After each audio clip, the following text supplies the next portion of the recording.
Alkisah, seorang ratu dan putrinya hidup bersama dalam sebuah istana nan megah di sebuah negeri. Sang putri berteman dengan seorang peri. Peri ini selalu menjaga sang putri. Suatu hari, ketika sang putri mencapai usia pernikahan, ia memutuskan untuk menemui pangeran dari negeri lain. Sang ratu memberi putrinya sekotak perhiasan untuk dibawa serta. Jika di perjalanan ada yang mengetahui kalau kau adalah seorang putri, hal buruk bisa saja terjadi padamu, anakku. Jadi, kau tak akan dikawal pengawal istana, namun ditemani oleh asistenku. Peri baik hati juga memberi hadiah pada putri. Ia memberi seekor kuda yang dapat berbicara bernama Falada. Hamba siap untuk berangkat, Tuan Putri. Ada satu hal lagi yang ingin kupersembahkan padamu, Tuan Putri. Peri baik hati memberi sebuah sapu tangan pada sang putri. Itu adalah sapu tangan ajaib, Tuan Putri. Bawalah selalu dan gunakan kala diperlukan. Putri mengucap selamat jalan lalu naik ke punggung Falada, sementara asistennya mengendarai seekor keledai. Berjam-jam kemudian, putri yang telah melakukan perjalanan melintasi hutan merasa sangat letih dan berhenti untuk beristirahat. Aduh, aku haus sekali. Kita membawa air. Bisa tolong ambilkan untukku? Si gadis asisten meminum sendiri air itu. Maaf Putri, tapi aku juga haus. Jadinya ku minum semua. Carilah air sendiri. Aku kan bukan pelayanmu. Putri terkejut melihat sikap tak sopan si asisten.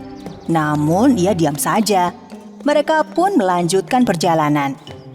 Setelah beberapa waktu berlalu, Putri menghentikan perjalanan. Wahai asisten kerajaan, sudikah kiranya kau mengambilkan air untukku dari pancuran itu?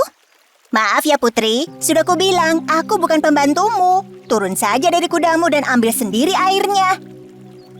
Sang putri dan Falada saling memandang. Hamba mulai curiga dengan gadis asisten ini. Anda harus berhati-hati. Sang putri turun dari kudanya, berlutut lalu meminum air yang diraupnya dengan telapak tangan. Sapu tangan ajaib di kantungnya tiba-tiba berbicara. Hati-hati Tuan Putri, gadis asisten itu berbahaya. Namun ketika putri membungkuk untuk minum, sapu tangan ajaibnya terjatuh ke air.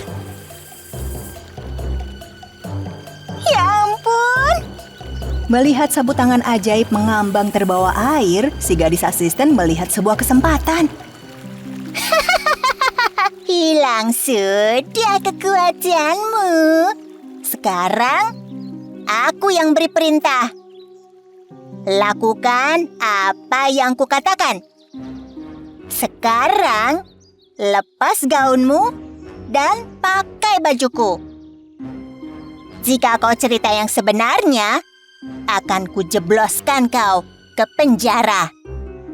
Gadis asisten itu bukan hanya mengenakan gaun putri, ia juga menaiki kuda putri, Falada, dan mulai melanjutkan perjalanan. Sebaliknya, sang putri yang asli naik ke punggung keledai, perlahan mengikuti dari belakang. Setelah beberapa lama, mereka akhirnya tiba di istana pangeran.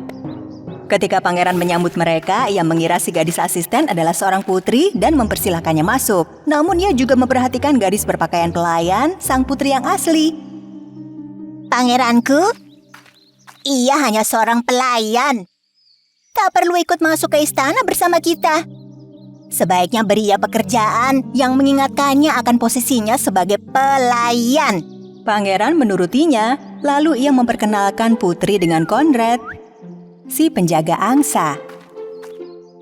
Dengan membantu Conrad, kau bisa menjadi penggembala angsa juga. Pangeranku, aku punya satu permintaan lagi. Dapatkah Anda ikat kuda pemarah itu? Dikunci rantai saja sekalian. Ia hampir menjatuhkanku tadi di perjalanan. Jadilah pangeran memanggil asistennya dan memerintahkannya untuk merantai kuda itu di gudang.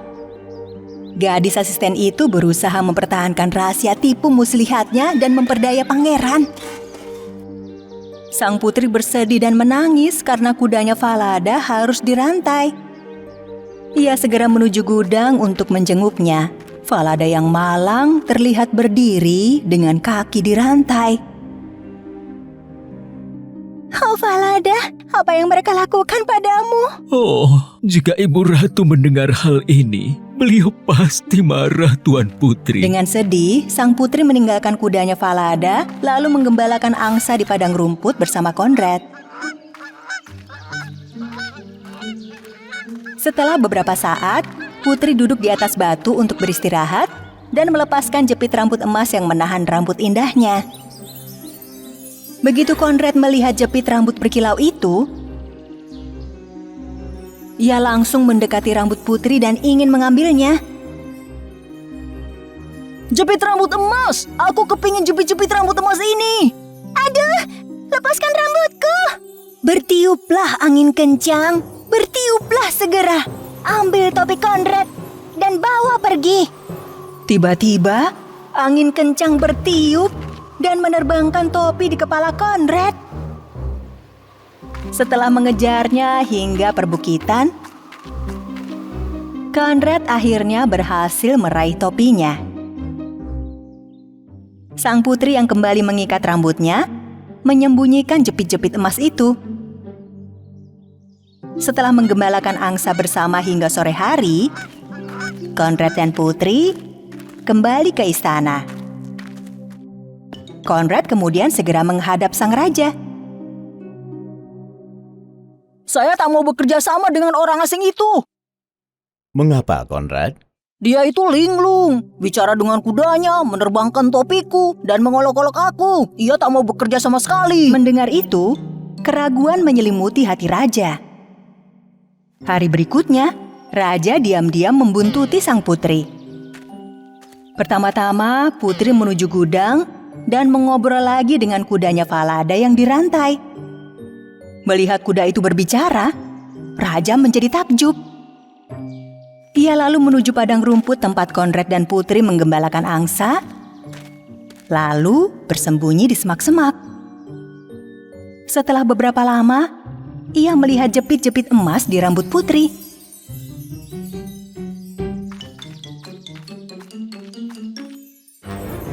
Bertiuplah angin kencang, bertiuplah segera. Ambil topi Conrad dan bawa pergi. Setelah mengucap kata-kata itu, angin kencang datang dan menerbangkan topi itu kembali. Conrad berlari mengejar topinya ke perbukitan. Sementara itu, lagi-lagi putri menyembunyikan jepit-jepit emas itu di rambutnya.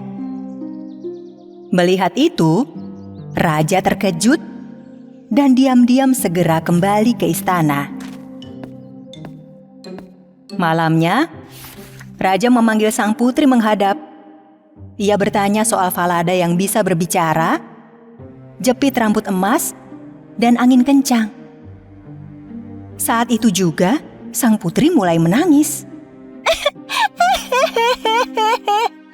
Hamba tak bisa mengatakan yang sebenarnya, Yang Mulia, karena hamba bisa dipenjara. Jangan takut menceritakan yang sesungguhnya, gadis muda. Katakanlah. Sang putri menceritakan segala-galanya pada sang raja. Jadi, kau adalah putri yang sesungguhnya. Jangan takut, kau tak akan disakiti. Sekarang, bersiaplah sebagai seorang putri. Raja segera memanggil putranya, sang pangeran, dan menceritakan segalanya. Di malam yang sama, tanpa berkata sepatah kata pun pada putri palsu, pangeran menggelar pesta di istana. Putri yang asli duduk di sisi pangeran, sedangkan yang palsu pada sisi yang lain. Kecantikan sang putri begitu mempesona. Namun putri palsu tak mengenalinya. Siapa gadis itu? Apa yang dilakukannya di pesta ini? Di mana ia mendapatkan perhiasan berkilau dan gaun yang indah itu? Wahai bangsawan istana, aku punya cerita untuk kalian. Dengarkanlah aku. Raja mulai bercerita tentang yang terjadi pada putri seolah itu adalah cerita orang lain. Pada akhir cerita, ia bertanya sebaiknya hukuman setimpal apa yang harus diberikan pada penipu tersebut. Hukuman terberat harus diberikan kepada pembohong itu, Yang Mulia. Kakinya harus dirantai dan ia harus dipenjara selamanya. Begitukah? Tapi dirimulah pembohongnya dalam cerita ini. Kau telah memilih hukumanmu sendiri. Prajurit, singkirkan pembohong ini dari hadapanku sekarang. Demikianlah si gadis asisten mendapat hukuman karena menghancurkan hidup sang putri dengan kebohongan. Pangeran melamar putri yang asli malam itu juga.